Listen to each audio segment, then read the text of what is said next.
Thanks for tuning in to the Playful Life podcast. This is your place to find all things playful to live your best life. Having your health is such an important component of really living and enjoying life to the fullest. What is the point of working hard and gathering up riches and accomplishments in your life if you don't have your health to enjoy it? So I'm so glad that you're here. We're going to learn all about being our best and most playful self. My guest today is Michael VanBeek. And you may have seen a previous episode from early 2020 where I had Michael on and we were at the studio at Ron Harlow's house where he had his studio there before. But COVID has made things a little different, and in some ways I'm able to connect with people all over the world to get on my show. And I love reconnecting with guests that I've had on the show before, seeing where they're at, and getting a new perspective on some of the topics that we talked about. Michael and I had a great conversation. He is the owner-operator at Focus Counterviolence in Cedar Lake. And it's a place where you can go and work out. It's a place where you can bring your kids to learn about self-defense.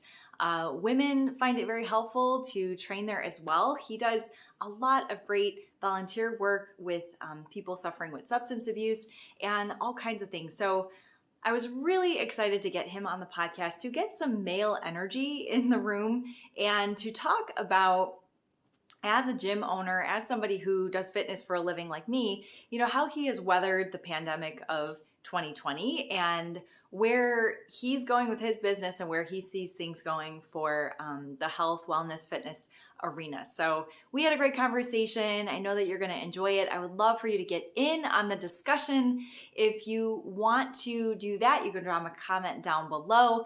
Be sure to check this episode out on Google Play, Podcasts, iTunes, Spotify, anywhere you listen to your favorite podcast. Hey, Michael. Krista, how are you? I'm doing excellent. How are you? You look excellent. You have that smile as always. You light up a room. Oh, well, thank you. So listen, I haven't talked to you. Good to see you. I haven't talked to you, but I did come and see you and your husband play. That's right. Gosh, I was looking back. That was July. Yes. Was it July? Yeah. Yes. Yes. You have to get out of the house. You were like, go. Absolutely. Yeah, that was very entertaining. You're a woman of many talents. Oh, well, thank you. Thank you. That's God. He blesses me and I just share him, Amen. Just can't keep that light under a bushel. I love that perspective. Thanks. So what have you been doing over there at Focus? I love that you're in the gym, actually, so we can see your space. And for those of you who have followed the Playful Life since its inception earlier this year in 2020, Michael was on, February, maybe. I remember there was snow on the ground or something like that. So yes. I went to Ron Harlow's house, or his setup, his thing, and what a gentleman that guy was. And that was a great time. What a pleasant surprise that interview was. Yeah. Oh my gosh, that was so much fun. It was great. Yeah. And we found each other kind of by accident, but I feel like there's no accidents in life. So, but very cool that we've remained friends and support each other and all that. So, I just want to kick this off by, I guess just asking, how things are going in that space where you are right now, your gym, you're in Cedar Lake, and I'm sure it's no surprise we're going through this whole COVID thing in 2020. So that's kind of my burning question to you. How has this been? How have you sort of waded the waters with all the shutdowns and everything? How's that going? That's interesting. There's a question inside that question, but it was really tough at first. And I described that time, it's very reminiscent to me of a movie I seen called Super 8. And there's a train wreck in this movie, Super 8. It's a really cool movie, like kids based in the 70s. And this guy's trying to film the sequence, making a movie for school. And a train wrecks, okay? A train hits something that's an immovable object and it stops. And when the train stops, it's not the locomotive that takes all the damage. It's every car backed up. So when a train hits something, everything, all that inertia gets packed up and all the cars go everywhere. So all that train wreck was much like many people's lives. It just stopped. And all of the repercussions were in the cars behind it. The embedded growth optionality that we all have embedded within us. It says, move, go forward, onward. onward, sister, and I will meet you on the path, was stopped. And with good intention, with very good intention, nobody wants anybody to get sick. Let's be honest. But I was one of those rail cars in the back. My business was one of those rail cars, and I'm not the only one. 50 million people laid out of work. And so it's hard to be in the fitness industry where you're trying to keep people healthy and then telling them to stay at home. Because to me, none of that advice was healthy to me. It wasn't founded in good stuff that has kept me healthy my whole life. It was the opposite. And so the business end of space, like you say, this studio, we had to shut down. We were shut down in March, April, and May. And it took everything that I had ever made to keep open. And so I am not a stranger to pouring all that I have into what I love. So this was just another variation of that. I had to, you do it for what you believe is the right thing to do, whether you like it or not. This is what's happening, and here we go. Right. So that was difficult, and thank the Lord, because I tell you what, the loyalty of my community was outstanding. The ones that were able to still maintain their work. And let's be honest, for some people, this was a social distortion, just a social blip. I still go to work. People are now working from home. Life's better for many because of this. True. You know what I'm saying? And, but for people who are in the restaurant business, I have friends and investors who are just having a really, really, really tough time. And so we were fortunate enough to be able to open back up in June. But June, July, it didn't take until August till we were back on our feet. Right. And I think since then, there has been a perception of the general public that says, I can't say that'll never happen. That'll never happen. Like, you can't say that anymore, right? It really, like anything, like they're talking like governments are saying, yes, there's aliens. And so that's how 2020 messed up, but you can tell that there's aliens and it's still a backstory. Yeah, well, you know what? I'll do it. I know. We were just talking about that the other day. Like, remember when they told us there were aliens? What was that, like 3 months ago? I mean, UFOs, right? Like the aircraft, the Air Force, the government admitted that, yes, that's what that is. We don't know what it is, but there's probably little green men in it. So, and I love how everybody was like, okay. Yeah. So, I'm kind of ashamed. I know. I thought maybe that would be bigger news, but alas. Yeah, that's where the human species stock kind of goes. Just a little. You look for another reason. I'm not sure I can compute this much, information. So yeah, and there is a thing, and I think everybody watching can relate to, is the feeling of being displaced. Yes, absolutely. And do you find that now that people are coming back into your physical space and working out with you, I'm sure you talk to your members, and I know that you have like a great relationship with your students there. So what was like the apprehension coming back, and what were some of like the struggles that maybe they shared with you as far as, wanting to get back into working out and training with you, and yet sort of this like fear in the back of our minds that we're sort of like living every day-to-day life with? I don't really confront that. I don't really have that. People came back with some hesitation, but it was like everybody else's hesitation. And I think that our own hesitation is going to be in the onset, like it was, very compassionate. Like, nobody wants to get anybody sick, but and when we're coming back, what are you doing? And so aside from the safeguards of things I've always done, I mean, I work in a business where we have to literally do things with each other that you only do with someone that you're married to. Like, we literally roll around on the ground with each other. So if you don't have a little brother and you're under the age of 15, you only do that stuff with someone you're married to. And so we're literally exchanging. I mean, we are cross-contaminating. You know what I mean? Yeah. That's what we do here. And so no keeping 6 feet there. Violence just doesn't work that way. And so if I'm going to effectively, as many things don't, but I will tell you, as a byproduct of this, I'm very pleasantly happy that at the beginning, at least on the onset, people were like, whoa, 6 feet, buddy. Whoa, 6 They were more worried about an invisible virus than they were a man with a gun or someone trying to rape them all of a sudden, you know? So I really appreciated that people's vigilance of spatial relationship came into context. But I think people coming back into focus for my clientele was more about mental health, because for 3 and 4 months they had been locked up. And I think that the attitude of the people that were coming were always about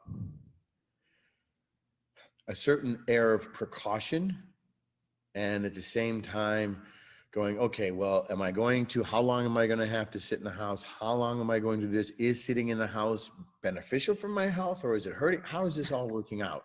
And so that's more the questions I got, were more questions like, Mike, even though I'm a counterviolence specialist and I do martial arts and self-protection, I spend a lot of my life in the fitness arena, and part of getting in shape to fight is, part of the fight is getting in shape. And so I got a lot of questions like that. Crystal, did you get the questions like that? Like, hey, is this advice I'm getting? Should I be taking more vitamin D, zinc? What does that look like? What does my diet look like? Do you get those questions too? Of course. Yeah. And what I noticed is that a lot of people, because they couldn't move their bodies as much or go to the gym or get out or what, I mean, especially at first in March, it was cold still, so people weren't really going out to the parks and getting out and for walks and stuff like that. And when the weather broke, I noticed that more people were at least trying to do something. They were cabin fever, right? So when it became summer and stuff, if they couldn't go back to their gyms, they were at least moving their bodies. But people got really all of a sudden focused on the nutrition aspect of it. So they were like, well, I can't move and I'm sitting around all day. And now that like lifestyle that they were trying to outrun, right? The people who would go to the gym and the weekend warriors and people who like pound so hard at the gym to outrun, maybe having a few beers at night or snacking all day while they're at work. Now they couldn't outrun that. So they were confronted with this, well, I need to do something about my diet and what I'm eating in my nutrition. So and interesting for me, I was able to sort of step into that space too. And what a blessing that God led me to that, because I wasn't able to work with people one-on-one. I wasn't able to teach classes and do that. So being able to find that part of my business and help people with their nutrition and get a hold of that was just sort of where I naturally went, because I still wanted to help people. So I'm like, well, here's what we're left with, guys, what we're eating, Yeah, I think I was a big proponent of, I started this hashtag immunity strong kind of thing, where I just wanted people to be mindful at the first onset, how fortunate you are right now to be a factor in your own well-being and nutrition. And I think because and for whatever this is worth, I like your viewers to just take a consideration for a second, how much of our individual responsibility we outsource to other knowledge base, to that TV on the wall. And we say, whether it's health, education, fundamental knowledge of economics, policy making, we outsource it all to somebody else. And those who are self-reliant generally go, well, I don't need to call an electrician. I can change that outlet myself, right? I don't need, maybe I'm not a great guitarist, but I can show someone a few chords.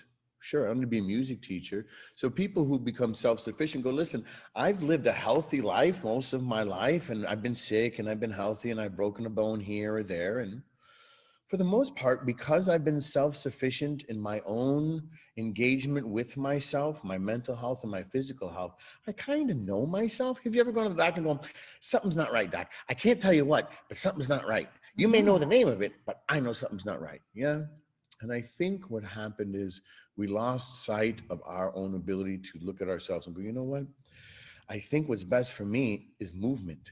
Movement is the porthole through which we all move forward. Without movement, we cease to grow. A fellow named Deepak Chopra said once, people don't grow old, they stop growing and they become old. And this is what happens. So we have this embedded growth optionality that is set in part because of culture. Because let's be honest, in many other politically structured places in the world, you're not allowed to ascend to another level of achievement. You're just not, whether it's through gender, whether it's through race, or whether it's through an economical stratification or social structure, you're just not. We live in a country where millions of people come to because of that embedded optionality is allowed to blossom. This is why we flourish in the fitness train in the business or in the, I can be better. And here's how. Crystal can help me. Amen. Let's go to her. She'll help me along this journey. And when that thing in COVID stopped, everything about that stopped. Everything's embedded growth. Everybody's this. And as a result, it came to a point by midsummer that everybody was like, that bubble burst. And people were like, I'm just going back. Mike, nobody's sick. I don't know. I know people who have sick. And yes, people we know have, and I'm not minimizing any of that, but for their life. And this is what my parents said to me when I asked them. I said, you know, you are in that category when this first started. I said, do you want me to come over? And I don't want them. And she said, Michael, I would rather die living. She's in her 70s. I'm not going to change this. This isn't going to change. I'd rather die living than live alone. Yeah. She doesn't want to live because I don't want to live without my kids, my grandkids. I'm retired now, and I'm going to what? Sit what? But she said she wouldn't. So I said, okay, and I respected her wishes. And so I promote that healthy, work your immune system. That is your number one. That is your vaccine. That is your thing. Your immune system is your thing. You should be, well, if you're sick, what do you should do all the things. Eat like a baby. Eat several times a day, small bits with lots of pure stuff in it, you know? Yeah. Oh, that's excellent. Yeah, that's very true. And I think people did figure, well, all of this stuff out in the world is so out of my control, right? I mean, I know like, wow, what a lesson for me, you know, let go, let God, like to the nth degree, right? We like, yes, exactly. And that concept of like control the things that we can control, right? And change the things that we can change. And what a crazy time to like go, okay, well, I don't know what I can control. I don't know where this thing is or where I could contract it, but you're right. Taking control of that, your inner health and your nutrition and vitamins and, you know, moving around in your house if that's your only option. And I would like to hope that when the smoke kind of clears and we start to come out of this, that we have a different human race. You know, I think I don't know where we're at right now. It seems like a lot of chaos still. But I'm hoping that when again the dust settles, people emerge maybe a little bit enlightened, maybe a little bit more self-aware, maybe a little bit more just willing to, like I'm saying, control the things they can change, let go of the things they can't. But who knows? What do you think about that? I think it is, you could pull positives and negatives. We learn this from every wisdom tradition we've ever been a part of, you know, from the stories of old about the man coming to collect, the army coming to collect the man's son for war, but he had a broken arm, and good news, bad news, who knows? Time will tell. Time will tell. But one thing is certain, and two's for sure, this hit us hard. As a collective group of people, see, culture and times turn like a battleship. They do. It takes time, fashion, all stuff like that. This haircut, this style, your style, it wouldn't have been 10 years ago or from now or 20, you know, hairstyles, they change slowly. But when you change cultures, behaviors, systematic operational things, you know, people say, okay, now as a society, you used to be able to go out and be okay, and now you can't. So there is a part of your brain. I'm a counterbalance specialist, so I see things through a different lens than a lot of people do. And that's our own individuality coming through, and that's why you have a baker, a candlestick maker, and everybody has their own thing, you know. And the lens I view it says there's a part of that tickles saying, that sounds a bit nefarious. That guy's up to no good. That guy, no, because that's how I'm programmed. I'm programmed to see what's hunting you. And I don't want to think, I'd like to think this is a trust issue in society. We've become divided about a disease or about a virus or about this and about that. And it's a very troubling time. And I'm almost being harkened back to the 70s where we had no cell phones. Let's go outside and kick rocks and play kickball or something and gravitate to a place where, you know, interaction was special. You Mm. know, I don't want to be, you know, and I don't want to be in a place where I can't hug you when I see you. Right. It'd be hard for me. So I know I have to adapt and accept. I'm really good at adapting, but I'm not very good at being bullied. Yes. So I have to draw this place, and I'm sure I'm not the only one, but maybe I am. Part of me is sitting in prayer and meditation and acceptance and accepting God's invitation to solitude with him. Yes? Mm. This is half my day. The other half is painting my face blue like William Wallace and charging the streets. Freedom! You know, so I have to. I'm just being transparent. You know, I can't help as a counterbalance specialist to feel bullied in some things, and I just say that because I've never been one to believe that the people who hold the power, the buttons of power, act in my interest or in yours. I think it's a Mm-hmm. self-sustaining system. And I know there's a lot of people who think that Scott, who worked at the mail office, is going up and he's going to represent the people in Washington and it's going to bring our voice to the man. No, I don't think it's going to happen that way. And I don't think history has shown that there's always, when I grew up, Michael, don't trust two people, a lawyer or a politician. Those are the two people. They didn't say, they say, you know, look out for the boogeyman when you're a kid. And when you grow up, look out for the lawyer and the politician. And so I don't mean to smear my lawyer friends, but you know, I don't know that I would listen to the health experts in this world that I think we've been. I don't know. Even it came to my own health. Even if I didn't know, I would ask 3, 4, 5, 6, 7 people. I call it, Krista, what do you think? I'd ask all kinds of people, Mm-hmm. and so I can make the best informed decision myself. And so that's what I hope for people, that they come out of this time asking themselves, how can I be smarter about this? I don't want to be, you know how people call older people and they con them out of their money? Ah. Do you know what I mean? Mm-hmm. You think, who would do such a thing? Yeah, Yeah. exactly. Because you Right. think they would never do something like that. Man, people call people and rob old people out of the money. You know, I mean, there's terrible. I mean, I worked trafficking for children, you know, anti-abduction for children. There's Mm. terrible people in this world, and you know, I'd like to not pretend it. I don't have to make it up for me to have a business, but there's bad things that happen. They don't operate within the 6 feet rule, and they don't do things like that. And so there is a part of the branch of myself and the people that come in who says, "Okay, I don't know. I get it, but something doesn't smell right." So I think the battlefield is changing. And not only am I going in for fitness, but I want to be able to be self-reliant on myself to protect my family, because this, whatever it was, defund the police, or now people think that if, you know, whoa, what are you talking, what? Yeah. Okay, now I Right. really got to take this serious. This isn't just a social thing here.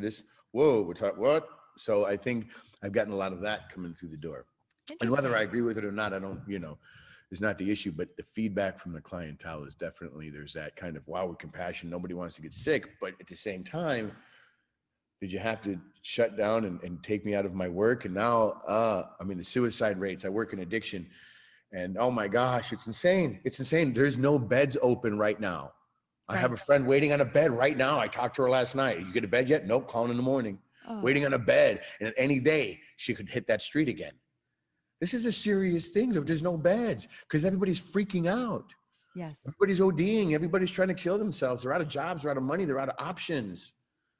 Yeah. You know, and so I have those people on the other side of not my business, but my passion. I want to help people. And I have people who can't get into bed because people are out of work and they're depressed and they're sick. I have special needs kids that come in that work with me that are like, well, Mike, all of our other resources, our group resources, are shut down. Mm-hmm. And then I said, well, I wouldn't want to put someone in a position if he has an immune compromised system. In which case the mom looked at me and said, you know what my boy puts in his mouth? His immunity is just fine. Fair I feel enough. like maybe Fair that's enough. why children aren't maybe having such a tough time with this, because they really are. They're like little germ magnets, and they just put everything in their mouth, and they're just picking up antibodies right and left. So um gosh, you really brought up a couple of interesting things I'd love to expand upon. And maybe we'll start with this because I think it'll kind of lead into this other thing I'd like to talk to you about. So, you're in the self-defense realm and world. And I know when the last time we had a conversation, we really talked a lot about that and sort of these, different things out there that we should be aware of, these different threats in our lives. And now we have this other threat that's like invisible and makes like literally everybody a threat, right? That we come in contact with, and I found even myself stepping out into the world again. I know, like, after the whole quarantine thing, like in the summertime, right? Just going out to a store,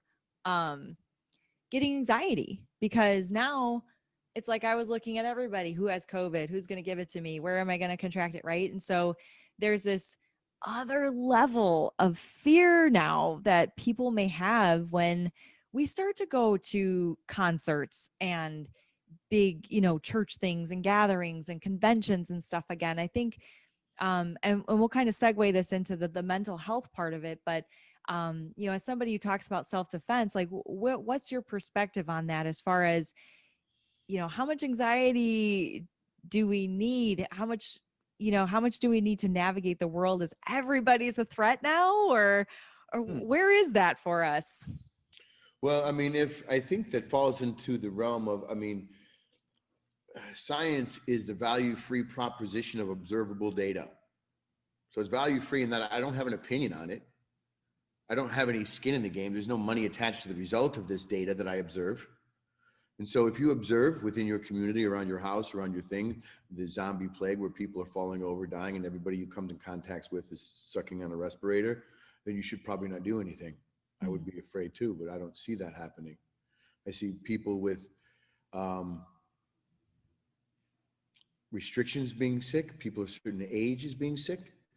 And if science could help you out, and you would look, there's a chart that it's a chart that's based on how many people are allowed and accepted to die each year. It's called the Q value or something like that. So in other words, how do you determine? 35,000 people die a year on the roadways. 85,000 people die from alcohol-related issues. 250,000 die from medical malpractice or issues surrounding that. But we still go to the doctor, oddly enough. How many people die from the flu a year? 100,000. How many people? So when you know these things more in depth than the thing that the box tells you on the TV, and it's all it's telling you, this is how you embed in a strategy of war. If you want to know your enemy, if I wanted to make you a victim, I'd make you anxiety and fear. I would get in your face like a dominating domestic violence husband. How dare you get? And I would make you cower to me and capitulate through fear and isolation. So if I wanted to do that to a group of people and make them afraid, I would do the same thing. Or maybe it's just because you're good people and you have a self-presence. But did you know that if what you say is true about the asymptomatic transfer from a healthy person, because this is what you're assuming here, yes? That Right. everybody, even though they're healthy, could have COVID. Well, we pass viral bacteria millions and millions a day. They go through our system. This is how we build an immunity system. So for a virus to hop on you, a healthy person, what's going to happen right away? What happens is your body either gets infected by it because a cell becomes infected. And when the cell becomes infected, it is disregarded from the group of cell and becomes viral. And you have a viral load. The load determines how heavy the virus is. So if it doesn't, because your body's good and you're healthy and your immune system is strong and you got guards at the front gate, boom, beating them down, right? Because you, boom, this is you. So you got a good immune system. This is what you do. You beat it down. You don't have any prior or previous medical conditions. It's not then that same virus is not going to go, oh, he's beating me up. I'm going to jump on Mike. Boom, jump on Mike. My immune system goes to work on it. It's getting beaten. It's not going to have enough viral load to kill my grandmother. This is what the herd immunity is possible. So when you see kids getting COVID, and you didn't see kids before July get COVID, did you? Mm. No. And all of a sudden it just happened, and no one said, huh, well, wait, can I ask? No questions here? Well, ask the question, how is it the child got it all of a sudden? Because the viral load lessens.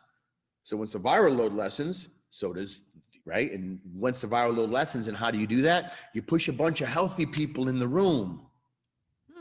Like chicken pox, get everybody sick, but get everybody, the healthy people, sick so they can carry it, so it thins out between people like me and you, the viral load, because it can't hang on me or you. It ain't that strong. That's why you have people over, you have a 99.8% survival rate if you're over the age of 70 or under the age of 60. And it goes, and it oscillates between there, and that's directly correlated to immunity. Now it's a new virus, there's no doubt. This is a branch of the old SARS-CoV-2 or SARS-2 COVID kind of thing. I'm a few degrees away from my medical degree. You'll have to excuse me. A few credits shy. A few credits shy. Tell. So I do think that I have to get numbers. I have kids that come here, so I have to be educated about a certain degree of this so that I can say, hey, listen, I don't want to get anybody sick. I don't want to hurt kids. Is this a thing? Of course. Well, kids don't transfer. There's no cases. There's no evidence anywhere of transferable cases. There is now, and once it does, you can see that it's herd immunity, that the viral load is so low upon a child that even if it's transmissible, okay, so this is what I mean about taking a fire extinguisher to your fear, because that fear will burn down your whole life, man. Put some fire extinguisher to that. Bring a voice of reason and logic. Even if the voice of reason and logic says, yes, you're right. Everybody could kill you that you see. Absolutely. But they have a mask, and they have a big glass thing in front. And is that mask a Joanne Fabrics mask from their biohazard division? Or is that a mask from your sewing circle? Or is that the one from the doctor's office? Or is that a bandana? So all of that stuff, you have to say, well, I'm only feared based on the level of knowledge that I do or don't have. Sometimes I can say, well, I'm less fearful because I've gained more knowledge. Sometimes ignorant bliss is a place that keeps you. I know a lot of people are like, I should fear nothing. Everything's, bunnies and rainbows. Right. So their ignorance about the violence of the world keeps them in this state of bliss constantly. But it makes them, like we say, a good victim. What makes you a good person makes you a good victim at every level of whether it's tyranny or whether it's an individual thing or whether it's self-repression. Yeah? Yeah. Wow. That's powerful stuff, Mike. Thanks for sharing. That's a really great perspective on it. This is just one man's perspective, and it is one that says, if you are not sick, gather those who are not sick so that we can tend to the ones we know who are instead of shutting everybody down. Let's pull our resources from the strong so that we can help the weak. That's where my mission is at. Come in here, get healthy, get strong, eat right. This is a tough time of year. I mean, there is no more flu numbers. They bucked everything as COVID, and I get it. It's fine that I'll have the same symptoms. They are SARS-2 kind of thing. So Corona is a cold flu definition. By definition, Corona is the flu. The COVID variation is the more pneumonia type respiratory version. Okay. Right. So yes, that is an issue if you're a smoker, if you have these things. I have a nephew who sits on that. He has epileptic. He's rare. He's almost a full-time patient at Lurie's. So he has, this poor, he's a warrior. He's been his whole life. He's been this way. Doesn't walk, doesn't talk. I'm very familiar with all of the, even the emotional, like, man, I don't want to get my nephew sick. I don't want to go see him. How do I deal with this? Right. Because not only are we looking out at the world being in that victim mentality of, okay, everybody's a threat, but now we may be a threat to other people. So now we're stepping into that role or like that mental craziness that's like, I don't know if I have it and I don't know it. Am I going to kill Aunt Susie or grandma or, it's like nuts. How dare you? So I will tell you that I think that there is I think perspective is important here. And I think I like to be it's something I hope for when I'm in that place. Please, somebody come and pull me back from this place of fear that seems to be the compass of my everyday. I can't go here, I can't go there, I can't do this. It's becoming phobic. Mm. Yes. I Mm-hmm. knew a lady growing up who couldn't leave her house. She was so paranoid. And I thought, oh my gosh, what a way to live. Now everybody's taking this. Not just a fad. It's not just an individual thing. This is a community-wide thing. And yeah, obviously the mental health is there. But the perspective I'm asking is, if we look at, let's say, this year in 2020, less people have died than in the past 10, 15 years as a whole. Okay. So maybe starvation went down. Maybe this, who knows? But let's look at the flu and sickness and symptomatic transfer and look at the comparative models. And an R naught value is a rate of exchange between healthy people or between as a whole. So does this disease have an R naught value of 6? In other words, I could get 6 people kind of thing, or 6 people deep. So there's some stuff like that. But like I said, I'm not a doctor. But what I'm saying is, if you look at the past, if you're saying to yourself, and 80 to 120,000 people die a year from the flu, are you mean to tell me that you weren't part of that chain of infectious passing in the past 10 or 15 years of your life? You telling me that out of all those hundreds of thousands of people who die every single year for the past 10 years, that you weren't part of that? I would suggest, hypothetically, that maybe the fear that you're experiencing now, you've already been a part of somebody's demise in the past. You went to go visit your grandma and hugged Ethel, her roommate, down the hall, and you didn't know you were sick, and you got her sick and she died, but nobody knew that. And I would suggest that there's no way you would ever know that. But Right. based on the statistical probabilities of mathematical, and that mathematics is value free. Statistics are not, but mathematics are value free. And it just says that if you are going to suggest that in this same case with a high percentage of mortality, like 99 point something percent, and X amount of people die every year from the flu, then you were probably part of that infectious chain at one point or another in your life, and you didn't know it.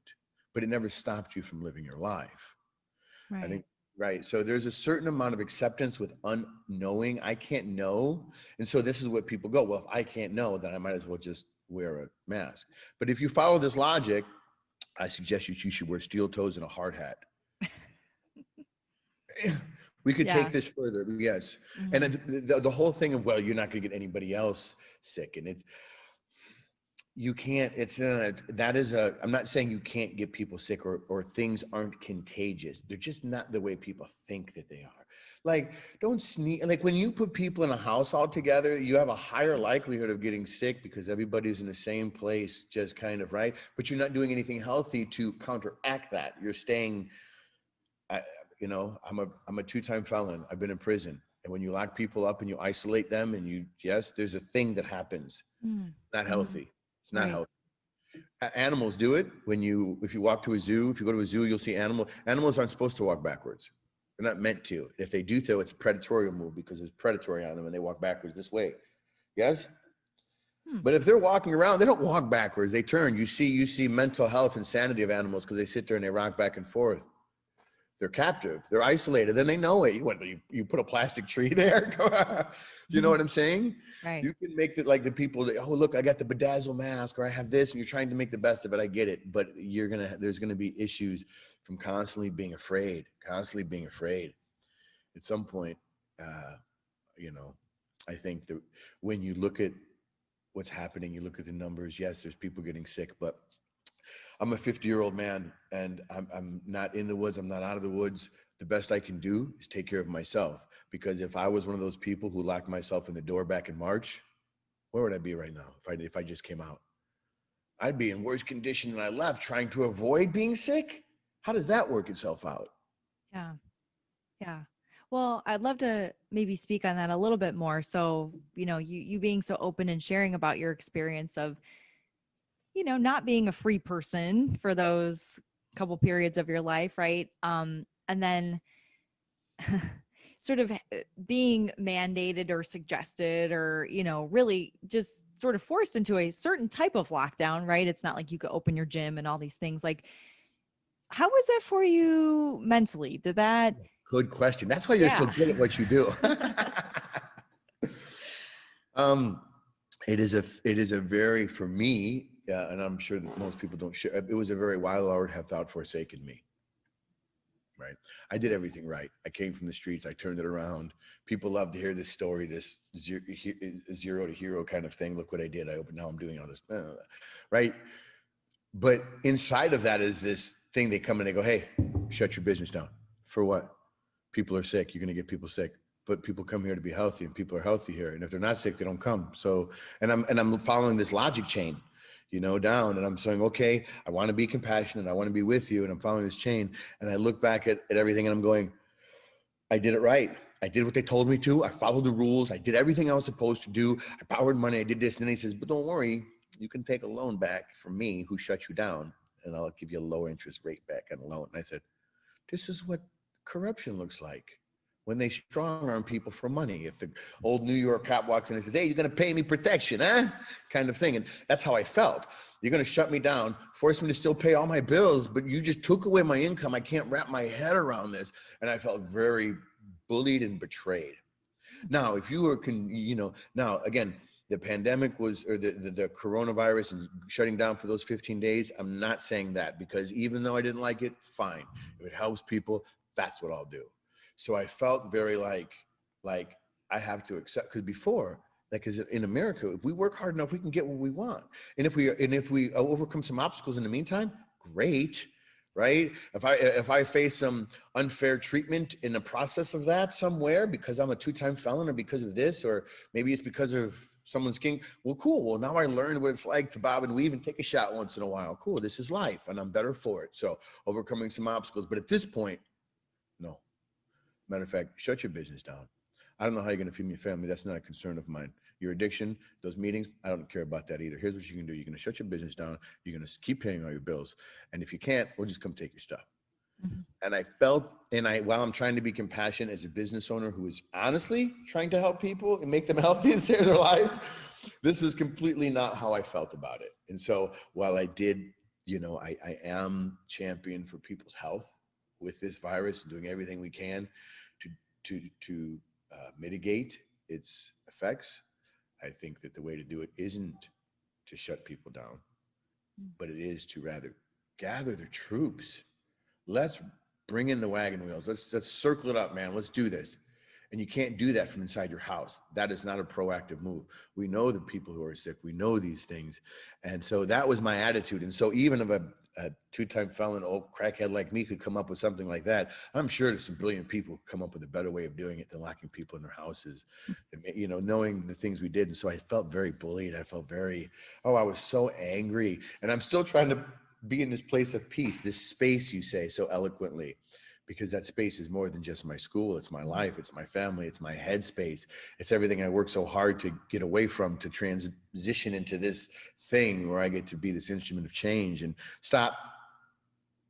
And I'm like, okay, let's get better. Let's get immunity system. And I'm expecting medical people to come out with this great medical advice and great exercise advice and how to stay healthy. And it's like, nope, just stay in and eat frozen foods. And guess what? Hey, I tell you what, for those weeks that we were shut down, I ate and I sat and I was watching Netflix and I was this, and it was as much fun as I had. It was miserable. I hated myself. I hated everybody I lived with. I was just going insane. I really was.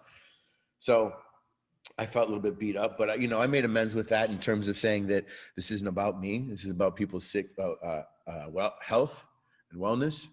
And I didn't see that the health and wellness of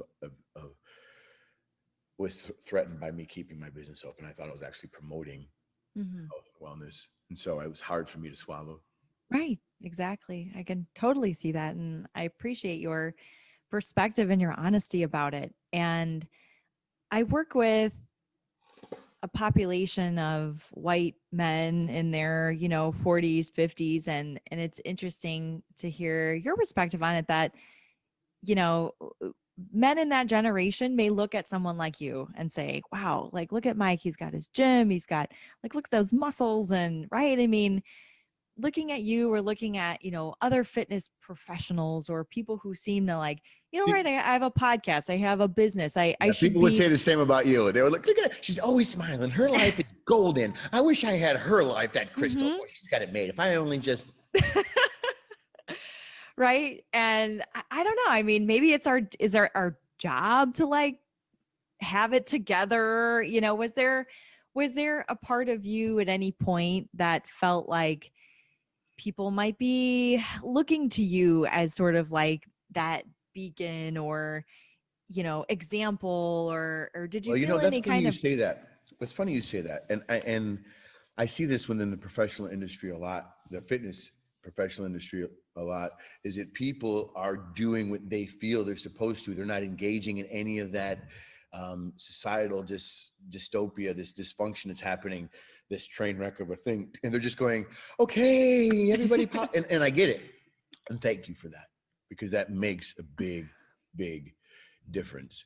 But I'm a reality-based martial artist. I'm a reality-based person. And I think if you're going to get up today and you're going to have that attitude, you better, there's going to be other things in a reality-based world. Listen, you got to go take care of your kids. Are you e-learning or are you homeschooling? Are you taking them to school? Because that job you had, now that you have to e-learn, you can't work that.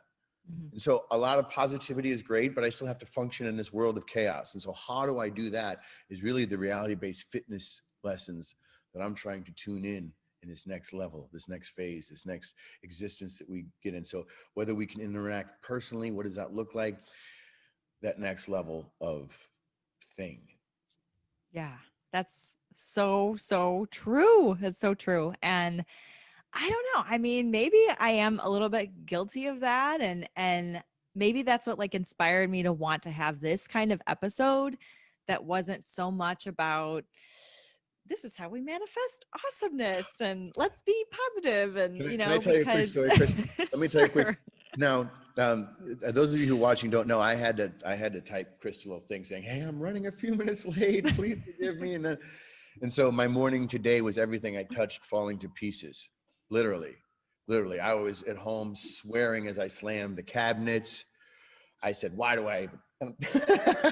I had one of those mornings.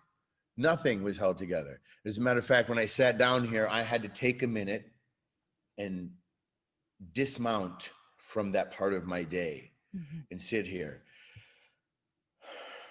and just do that. There is nothing about there's nothing about being in my position or being what I do for a living that makes it any easier. People will say, "Oh, Mike, it's easy for you to work out. You out."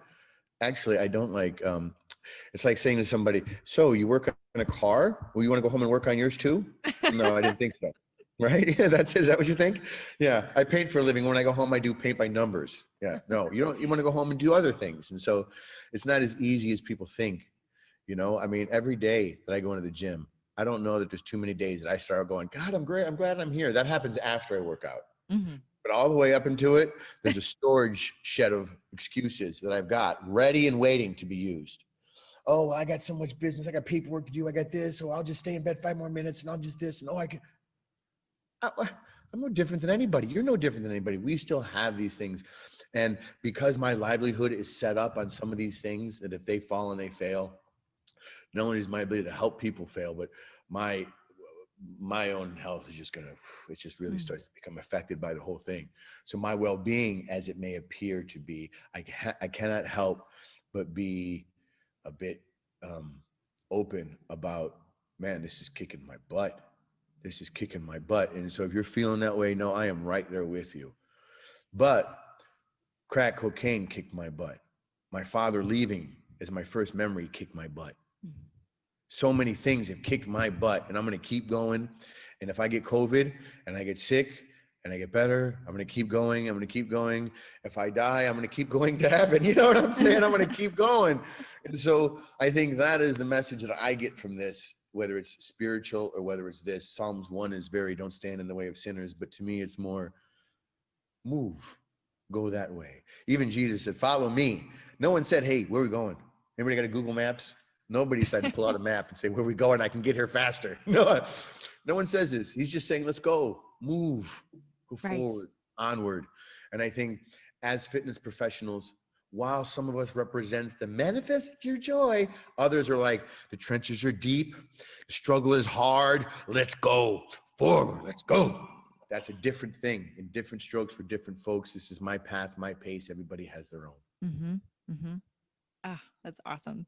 Thank you. Thank you for that. And maybe this is like a good lesson for me too, that people need to hear this other side of it. People need to hear that we struggle. We struggle as people may look at us and say, right, it's easy for us to get up and work out. It's easy for us to be in shape. It's easy for us to eat healthy. And you go, no, it's not. I'm just like you. I'm just like every other human that has temptations and sugar cravings and, addictions and whatever else, and so I appreciate your honesty and you're joining me in this space, right? That we talk about kind of in this mental tete-a-tete Can of I ask you a question? of course. Fantastic. See how this feels. Uh-oh. The hot seat now. So, Crystal, seeing what we've seen this year, being what you've been through, and like I said, I've seen you in singing, and you do pageant work, and you do fitness coaching. I imagine this has like been a complete like sideswipe, bam, like getting hit from the side. You don't even see it coming. Everything that you do, you're such a charismatic, high energy, hyper focused person, and you're really talk about contagious. Your energy, your vibration is extremely contagious. You're so joyful. How did this? Because but and I know you personally, so it's easy for me to say that because I've sat with you. Mm-hmm. But if you're only seeing Crystal in Zoom, you don't understand just how overwhelming it is. And so I'm asking you this to say, is it hard for you to just stop that? Ah, to turn it off, so to Yeah, speak. with the Corona thing and all this, and what's that been like for you? I mean, how did that feel? I don't know. I'm not talking about what you do with your business. How did it feel? Mm-hmm. I'm gonna be real honest Thank you. that I totally stepped into that in March when everything closed down and I couldn't coach and I wasn't, doing these in-person interviews and I wasn't working with clients one-on-one. It felt like God gave me a giant gift. And even though there was some fear, even though there was a lot of uncertainty, I think having done some work in the realm of like my personal serenity and having a framework around that, around my sort of mental and emotional well-being, my spiritual well-being, that I just said, okay, I gotta let it go. I gotta just roll with this. And I looked at it in the best way possible as a gift. And I had never, like, I've worked so hard my whole life, like since the age of 15, right? I had been working jobs and sometimes 3-4 jobs at a time, and just always like hustle was my middle name. It still is. But I mean, at that point, it was just so weird. It was so weird to not be working. I was like, what am I doing? And there was a little bit of anxiety with that, like that. I don't know what the next thing is. I should be busy right now. But then at the same time, I was like, I was just able to take a breath. And like, I felt a little guilty that I enjoyed it as much as I did, that I enjoyed the break. And That's honest right there. That's honest. Yes, yes. Very good. yeah. Thank you for that. I will tell you that doctors go to doctors and lawyers go to lawyers, and we all need other people to help us with our stuff. And that is something I definitely needed. Thank you for that. Of course. Yes, and so I would always say spiritually, I would always say in my advice section, I would always be, you're exactly where God intended you, right here, right now. Accept it. This is, and yet when I was hit with these troubling times, here I am saying, with that whole, I feel bullied, I feel this is, and so I've been more moved to that thing and said, if this is nefarious, if this is, then there's nothing that little old me. So here's what I'm going to do. I'm going to focus on making my life, my quality of life, the people around me better. And I remember thinking, I was on another podcast. It was more of a political podcast about a week ago, which I don't really do. So it was kind of weird. And I remember this other guest was saying that, the country should be saying, why, Lord, why are you doing this to us, kind of thing. And then I thought to myself, God says to me, well, I put Paul in prison. Paul was in prison on the floor finding happiness and joy. Wherever he was able to find it. And that's been my lesson, the biggest lesson through this. If there was a spiritual lesson from God, is like, I don't care if there's a tornado, you sit down and you praise and you be thankful and you take a breath. You know what I'm saying? I don't care what's happening in your life. That's nothing. There's people who are being murdered day in, day out all around the world, mistreated. This is what, because you can get your latte, you're mad, oh, kind of thing. So there is an other side that says, what do you mean? What do you mean God has forsaken you because you can't go out, or because you lost a job, or because, so there's that other balance part to me that I'm trying to fill with that perspective that says, God hasn't forsaken you. This is what's happening right now. Mhm. Tighten your spiritual connection with vibrations that God is sending you, the lessons, the echoes, all of that, whatever that looks like to you, however you receive it, and let it strengthen that. And so I've been hearing this echoing of returning to isolation, meditation, and prayer, because being very ADD as I am, being very hyper, very insane like I am, it's natural for me to want to go out and express my unhappiness, or fight fire with fire, or tell the people, Mhm. stand up for yourself. But at the same time, no matter how I think or feel about something politically, I'm going to keep the best interest of my clients and my students at closest to my heart, and do the best I can to stay grounded, like you said, and look at this moment in spite of the situation as the gift, and find God in that situation, find the lesson in that situation, find the gold in the dirt, if you will. Yeah. So thank you for that. Oh, absolutely. Absolutely. And I think being in this space, if you will, again, to use that word, but, being fitness people. And I mean, we don't just do fitness, right? Right, right. I know that. I know you. I know that people get so much more than just self-defense or some moves or whatever, people may think on the surface when they find us initially, right? Sure. And it's awesome to know, and I wasn't surprised to find out that you've turned inward and turned to God, and turned to meditation, and you're finding that, because I think now more than ever, when people come to us thinking, I just need to lose some weight, or I just need to do this, that there's something else that they need. And there's another reason. There's a peel away the layers, because there's more there. They're coming to us for more than that. And so we have to fill our cup, because people need a lot more from us Yes. now. Yes. It's my accountability to be the best I can for my customers that keeps me in the gym. Not my selfishness, not my vanity, not this. I need to be the best I can. I have people half my age showing up expecting me to show them, eh, man, it's a busy day and I need to be the best I can be. And yeah, that's not me being selfish. That's me being the best service provider that I can be. And if I'm going to give someone advice, I better be real damn well take it, Right. you know?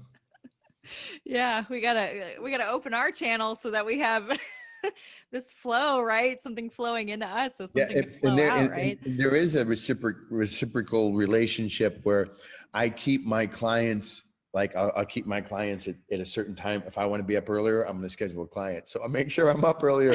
So my client becomes my accountability. Do you know Hmm. what I mean? Because I can't be the best of me all the time.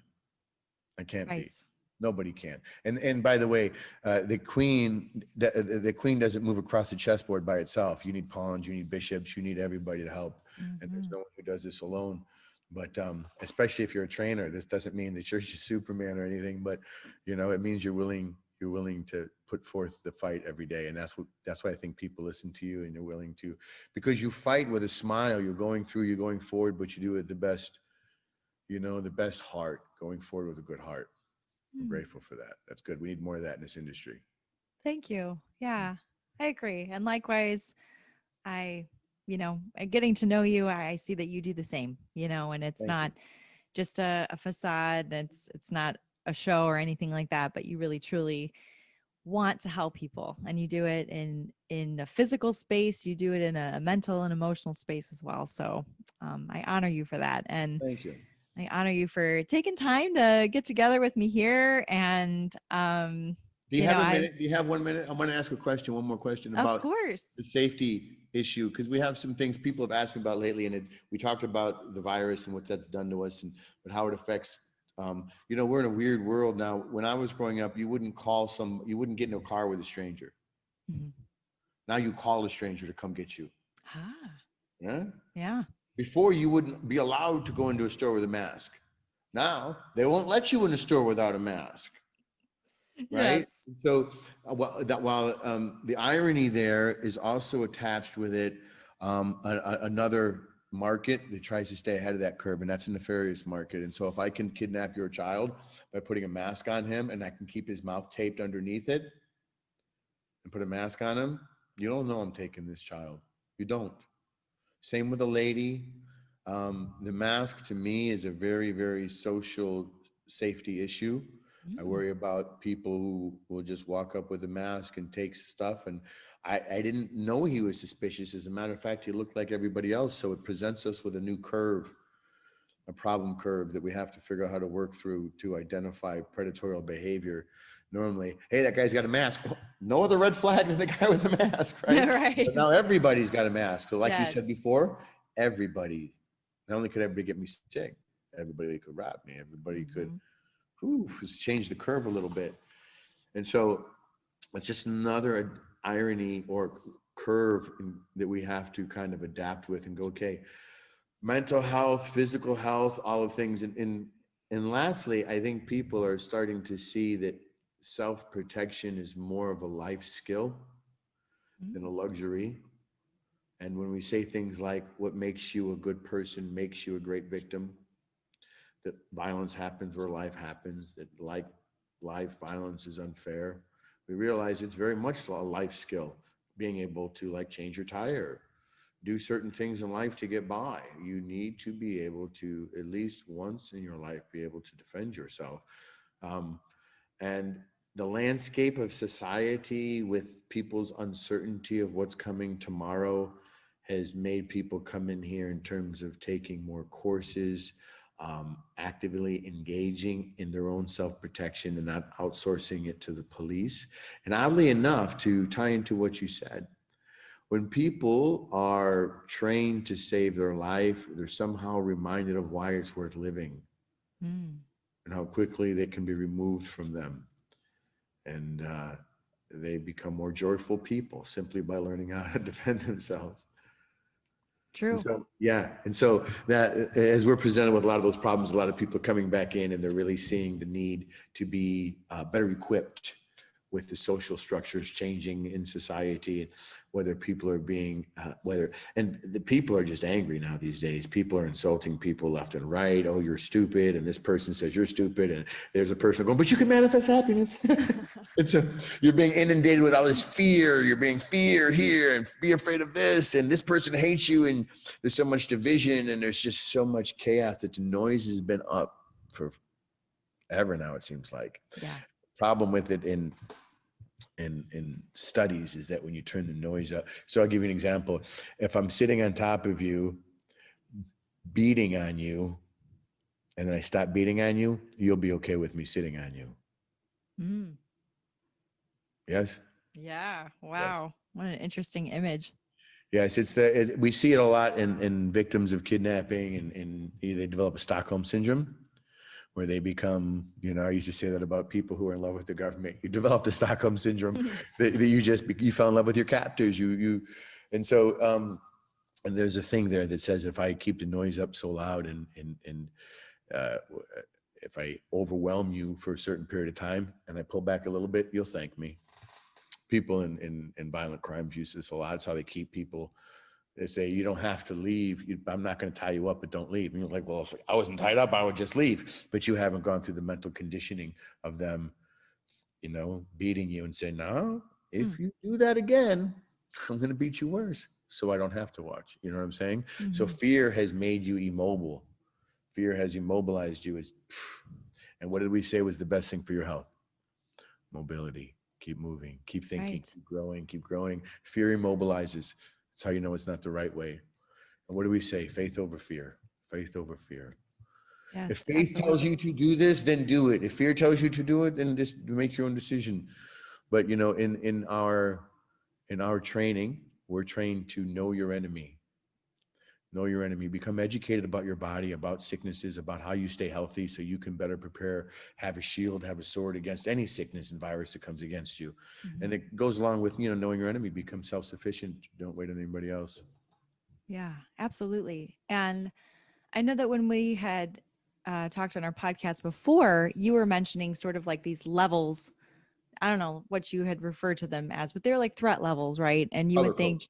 color codes. Yes. So, like, believe it or not, the people who are closest to you, right, in your closest circle, are those who are potentially the biggest threats because Always the biggest, you're, not potentially, they are the biggest threat. They're just not because you know them. But if they were to turn coat on you, they could get into your white. They can get right next to you. Mhm. They have access to your fragility. Right. So I think about a lot of people in this situation with COVID. You can't go anywhere, especially when people were like, "Don't leave your house." I mean, what if your biggest threat in your life is in your home? I mean, Figuratively, you mean like yeah. being sick, No, like physical like an violence? abusive Yes, yes, yes. This is spouse, this is parent, this is something. this is the silent. This is the silent. We don't hear about this because COVID is all the news, but all of the secondary, where the cure has become worse than the problem, kind of thing. Where domestic violence. We talked about addiction going up. Mhm. For some people, and I can tell you because I have people that come here and kids and teens that this 60 minutes, 90 minutes that they spend here a week is like getting out of the cell for 60 minutes, yard time. It's like not being beaten for 60 minutes. It's like something. And as tough as this class may be for some kids and for some people, it's a release from I don't have to go home. Mhm. For 60 minutes, I get here, or whatever life. Before you were here, I had two children who came from another country and came from a life of continual abuse. Mhm. And you spend a life orientating safe zones as a victim. If you're a victim of domestic violence, child abuse, or a correlated addiction, like my mom uses crack, so she whores me out, or so if you're like, then anything you can do, those 5 minutes are away. And in those 5 minutes, you're always looking for another way to get another layer deeper out and out. But remember, if you don't come back home, that person's going to, and so you have no idea. I heard the health lady of Indiana talk about, oh, we had the coronavirus, and I'm glad she's okay. She got it, and her family. We all isolated in different parts of the house, and blah blah blah. But I think she's been, when you're at the top so long, you forget that people don't have enough rooms in their house to isolate everybody. That's not people's lives. That's not how most people live. And if you're going to govern people and if you're going to guide people, you have to meet them where they're at. And in what people are at is in a place of despair, of suicidal thoughts because I can't get away from this. Or I was doing meetings every day, and now that meeting is not open at the church, but the liquor store is open. Yeah. Yeah. And by the way, I just got fired, Mm-hmm. laid off. Yeah. So, and then compound that and compound that and compound that. They don't even have the numbers yet for that. That won't be out for another year and a half. Those numbers. Right. That's just it won't. The amount of suicides of children under 17 was 537 in 2013. It's probably doubled or tripled that. Before Corona in 2017, kids under ages there was like 534, 37. And we deal with a lot of troubled teens and Focus does a lot of outreach programs. And you have to understand that there is a huge undertow to the wave you see on top, which may be Corona and the media. And when you have skin in the game and people who have died, this is a serious thing, right? It's a serious thing. But the undertone of that is being stuck in the house with abuse. Man, I see so many cases of abuse I don't want to see anymore. There's no more, it doesn't get any, I don't know how people work in that industry, domestic abuse, abuse to children, alcohol abuse, and it's just so sad. And so we always say, if you know somebody during those times of pandemic, it's lockdown, and yes, someone's sick and so forth. There's so many people that are forced into violent situations. It's just so sad to have to tell a kid, you have to go there. Well, dad's going to hit me. Sorry. Yeah. Mom's going to pimp me out. Sorry. Right.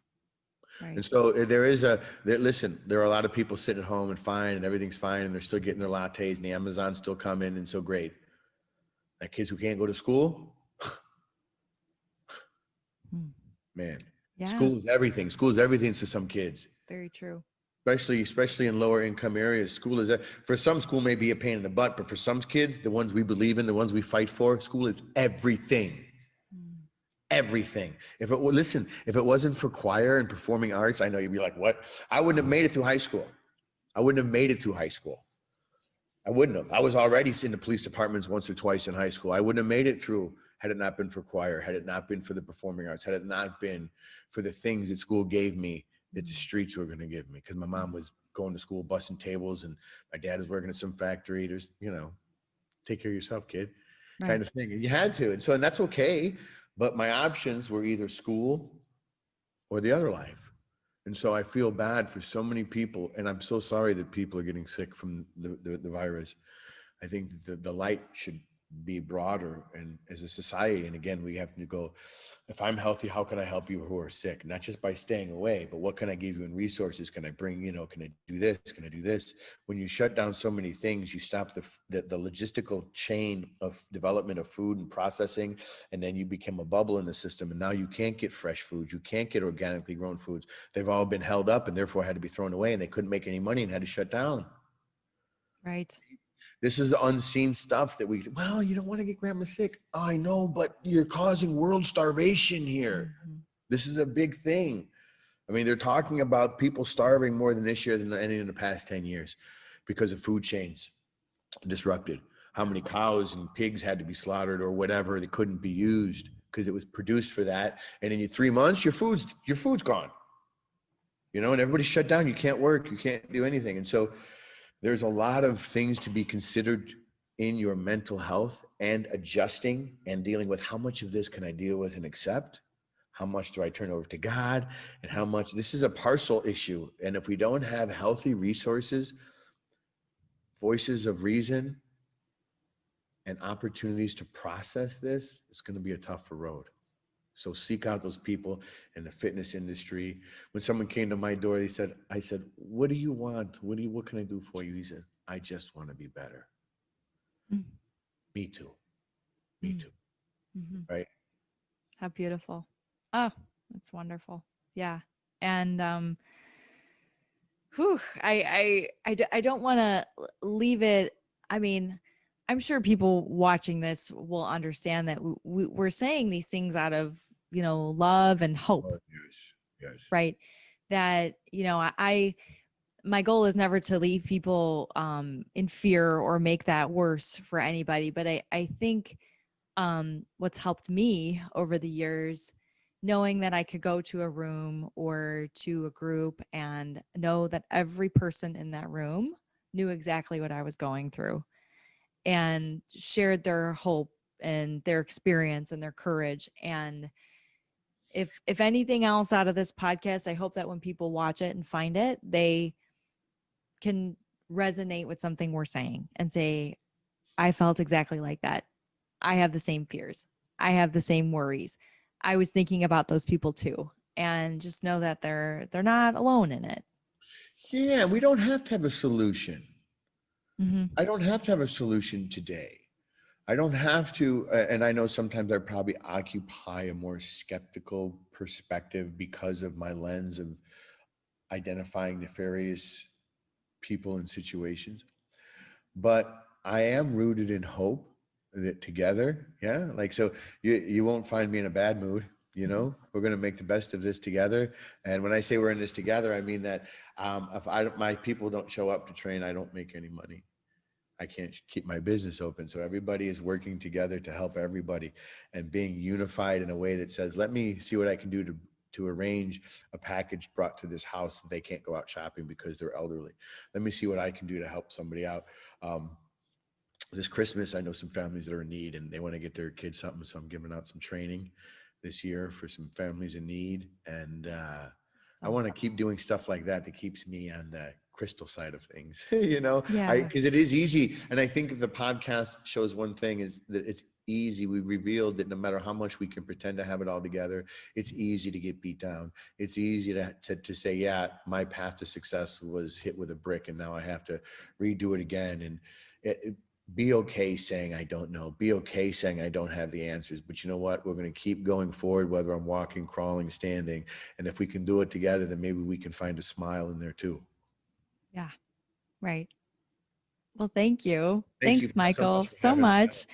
And, if somebody's watching this and wants to find you, they want to come, they want to train, they want their kids to come, something like that. How do we find you and where are you located? Well, our headquarters are in Cedar Lake. We have locations throughout the country. I started myself and we grew. Um, we do kids classes, adults classes. We have events. On the weekend, we have an event coming up on the 22nd and 23rd of January. It's a fight to weapon course. So I know there's people who think they have a carry conceal or something, that they're going to be okay. And that's not how that works. And so we want to give people a better understanding of, if you're going to carry a firearm, which you should do. This isn't the Wild West. We have kickboxing programs, 8-week kickboxing boot camp starting up in January. So we have a lot of things going on, but you can find out all those things by tuning into us on Facebook or at our website at focuscounterviolence.com. All right. Awesome. And I'll have that linked in the show notes as well, so people can find you very easily. So, thank you again. And God bless you and you on your journey and all the things that you're doing. And just like you said, keep going, keep in motion, and you're going to stay in motion. That's right. Thank you so much for having me on, Crystal. You are quite a delight to see every time I see you. Thank you so much. Well, thank you. All right. Take care, Michael. Bye-bye. I want to take a second to thank a couple of our sponsors here at the Playful Life podcast. First and foremost, as always, Baxter Printing. Dave Tarosi and his family at Baxter Printing have been there since the 80s, and they actually just moved to a new location in downtown Griffith, which is amazing. And my husband and I have a creative space there as well. So we love Baxter Printing. They do some amazing work. It's such a cool building actually to go in and see where the printing happens.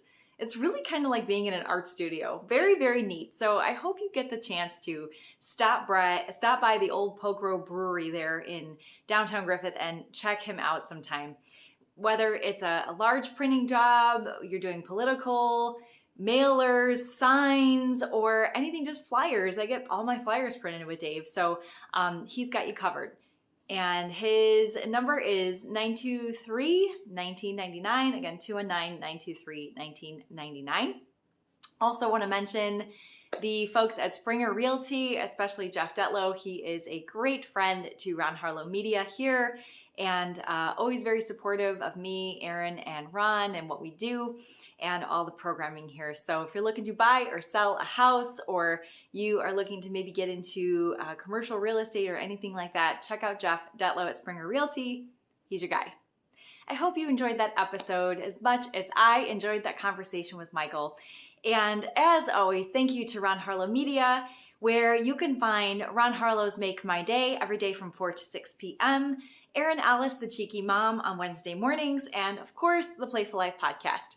Check me out at crystallizedhealthadvisors.com, where you can find out how to coach with me, find some programs, commonality, common ground, something to get you going, motivation in 2020 to actually do something about those goals that you set for yourself at the beginning of the year. I would love and be honored to be on that journey with you. My next 21-day program starts on February 1st, so never too early, never too late to jump into something like that. If you want more information about that, feel free to drop a comment or email me at crystallizedhealthadvisors.com. I will check you out later, and as always, stay playful.